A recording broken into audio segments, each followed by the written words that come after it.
Paul, I think it's fair to say it wasn't the prettiest of games, but bloody hell, it was effective. Satisfying to come back from a goal down? Yeah, really pleased. Listen, this league's not pretty. You've got to find ways of winning, and recently away from home have been very good. Got to say that the character to come back from a goal down was brilliant. We then get the goal early in the second half, and if I'm being overly critical, we probably dropped too deep too quick.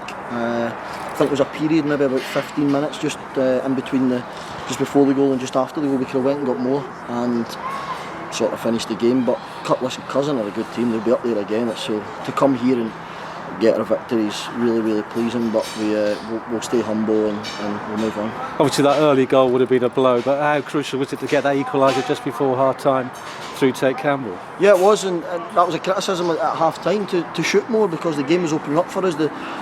We knew exactly what the game was going to be like. We knew there'd be loads of transitions and we could hurt them in transition, but we got into loads of good areas and just didn't have that little bit at the end. So to see Tate shoot, he's someone he's a special player at this level, but we want to try and keep at him, keep getting better and taking more shots at goal, and he breaks forward with pace and power, and he's just an all-round good footballer. So we're really pleased with that. We were disappointed with the goal.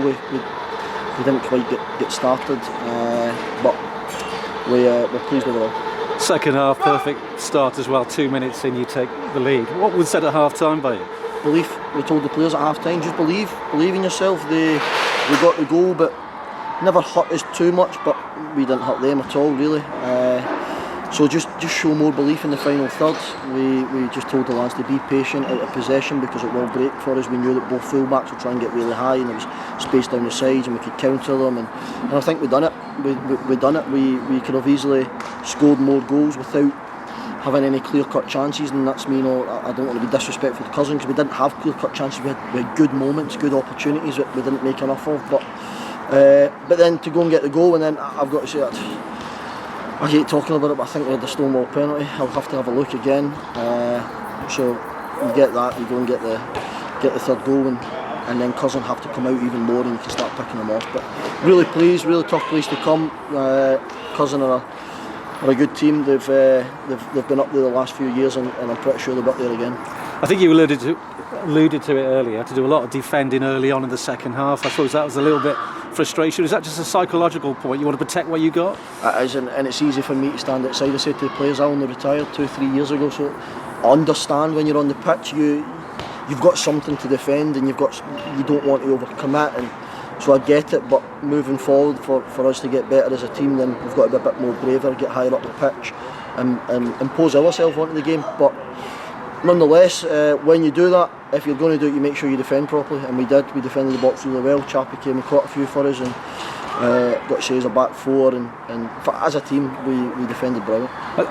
The flip side of that, grit and determination as well, defended really well. What do you put this run down to away from home? Because that's the fourth win on the road. You're up to second in the table this evening, a point behind Scunthorpe are being held. What do you put this performance away from home? Because it's a little bit disappointing at Edgar Street, but not away from home. Yeah, listen, if you break the games down, I understand that the performances at times haven't been great at home, but if you break the games down, Peterborough Sports should have went out of sight the first half. Needham Market would deserve nothing for the game. Radcliffe could have finished 15 each. South Shields, we obviously won. Can't remember what other game we've had at home. Kings Lynn, we should have won the game. So it's context, really. Yeah, I don't want to look too much into it. Just we're in a good moment. It's as simple as that. We were disappointed with some of the draws. We think we could have possibly turned into wins, but last year we're constantly progressing. Last year we might have lost those games that were draws. So at the end of the season we'll finish where we're meant to finish. But we're in a good moment. We're enjoying it.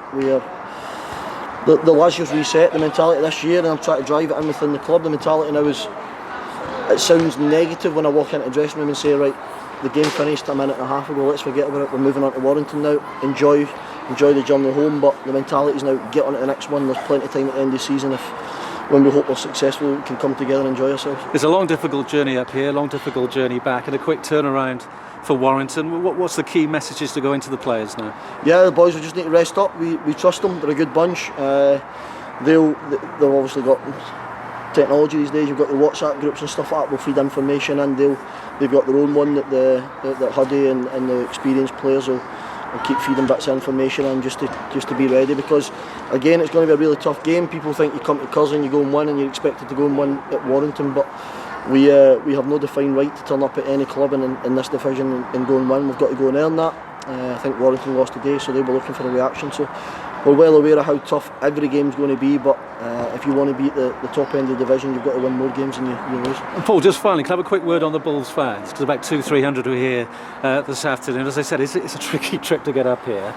What do you say to them? Because they kept cheering throughout, even when you were a goal down. Yeah, listen, it's a massive thanks, and I try and put myself in their shoes. Like, I understand how difficult. We've had 5 of the last 6 games been away from home, travel expenses, we've got kids, the cost comes with kids and stuff like that. So I genuinely really appreciate it on behalf of myself and the players. We really appreciate it, and we're a club. When I first came in, I thought it was important to try and make sure we brought everyone together. That's from the people behind the scenes, and that spreads right through to the supporters. And if we're going to be successful, then we're going to have to stick together. They've been exceptional for us. Even at Edgar Street, when we've had some poor results, they've stuck by us. They're an incredible bunch, and we just aim every single week to try and first and foremost send them home happy, but try and put a team on the pitch they're proud of, that'll run and fight and do everything it takes to win a game of football. And if you don't do it, then listen, they're not silly. They've been following football for a long time. They understand that the hard work, the character, and the desire and the efforts there to try and make them happy. So